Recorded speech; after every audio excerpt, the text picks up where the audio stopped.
আপনি কি কখনো ভেবেছেন ধনী মানুষগুলো ঠিক কিভাবে সিদ্ধান্ত নেয়? কেন কেউ মাত্র 10,000 টাকা ইনভেস্ট করে কোটিপতি হয়ে যাচ্ছে, আবার কেউ কোটি টাকা শেয়ার মার্কেটে ইনভেস্ট করেও শেষমেশ পথে বসে যায়? এই প্রশ্নের উত্তর খুঁজতেই আজ আমরা এমন একটা বই নিয়ে আলোচনা করব যেটা ওয়াল স্ট্রিটের বাইবেল নামে পরিচিত। বইটার নাম দ্য ইন্টেলিজেন্ট ইনভেস্টর, যার লেখক বেঞ্জামিন গ্রাহাম, যিনি ওয়ারেন বাফেটের গুরু। এই বইটা 1949 সালে প্রথম প্রকাশিত হলেও আজ 2025 সালে এর প্রতিটি লাইন মানুষের জীবন বদলে দিচ্ছে। কারণ এখানে শেখানো হয়েছে বিনিয়োগ মানে শুধু টাকা ইনভেস্ট করা নয়, বিনিয়োগ মানে হলো নিজের চিন্তা, ধৈর্য আর ভয়কে কন্ট্রোল করা।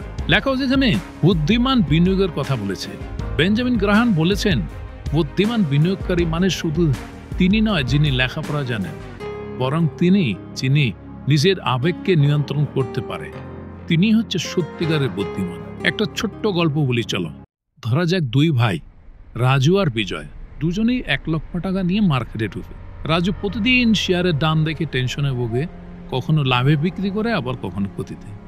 ওইদিকে বিজয়, সে আগে কোম্পানিকে বুঝে ধৈর্য ধরে দাম পড়লে ভয় না পেয়ে আরও কেনে। 5 বছর পর দেখা গেল রাজুর অ্যাকাউন্টে মাত্র 70,000 টাকা রয়েছে, আর ওইদিকে বিজয়ের অ্যাকাউন্টে 2 লক্ষ টাকা। এই গল্পটাই শেখায় বুদ্ধিমান বিনিয়োগ মানে হলো বুঝে ধৈর্য ধরে ইনভেস্ট করা। শুধু লাভ নয়, নিয়মিত জ্ঞান আর মনোভাব ঠিক রাখাই সবচেয়ে গুরুত্বপূর্ণ। শেয়ার বাজারের সবচেয়ে বড় শত্রু কারা জানেন? আপনার নিজের ভয়, লোভ আর আত্মবিশ্বাস।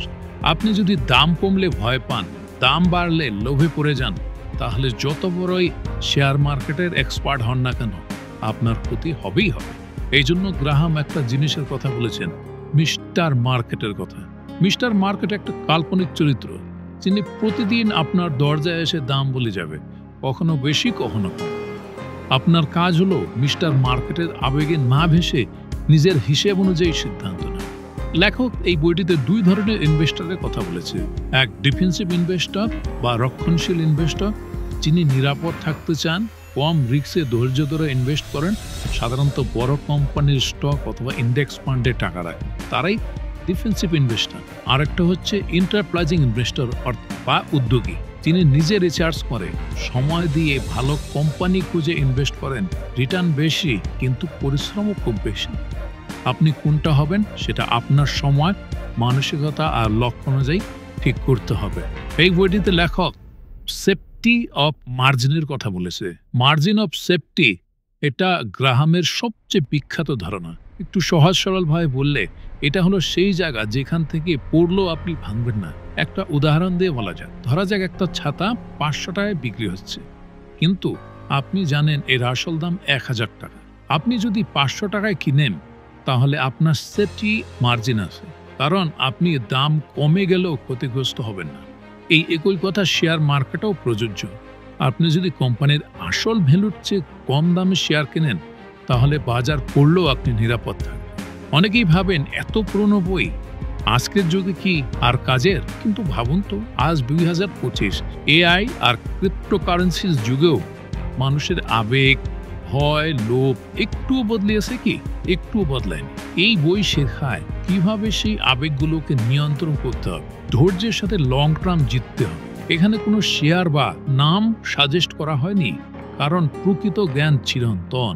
আজকের কন্টেন্ট ভরা যুগে এই বই যেন এক টুকরো শান্তি, যেখানে ধীরে চলার কথা বলা হয়। এই বইটি থেকে নতুনরা কি শিখতে পারে?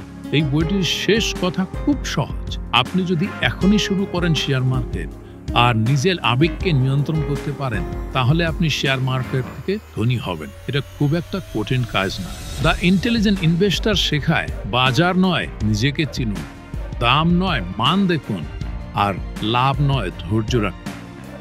এই 3টি জিনিস মেনে চললে আপনি কেবল একজন বিনিয়োগকারী নন, একজন বুদ্ধিমান মানুষও হয়ে উঠবেন। এখনকার মানুষ এই বইটি কেন পড়ল? কারণ এই বই কোনো শেয়ার বাজারের টিপস নয়, এটা হলো একটা জীবন বদলের দিশা, যেখানে শিখি আসল ইনভেস্টমেন্ট টাকায় না, নিজের মাইন্ডসেটের। বন্ধুরা, আজকের ভিডিওটি খুবই সিম্পল কথা। আপনারা যদি শেয়ার মার্কেটে থাকেন বা শেয়ার মার্কেটে নাও থাকেন, তাহলে আপনাদের এই বইটি অবশ্যই পড়া উচিত। ভিডিওটি এখানেই শেষ করছি। ভিডিওর কন্টেন্ট যদি আপনাদের ভালো লেগে থাকে, তাহলে ভিডিওতে একটা লাইক দিবেন। আর চ্যানেলটি যারা এখনো সাবস্ক্রাইব করেননি তাহলে চ্যানেলটি সাবস্ক্রাইব করে পাশে থাকা বেল আইকনটি প্রেস করে রাখুন এরকমই ভিডিও দেখার জন্য।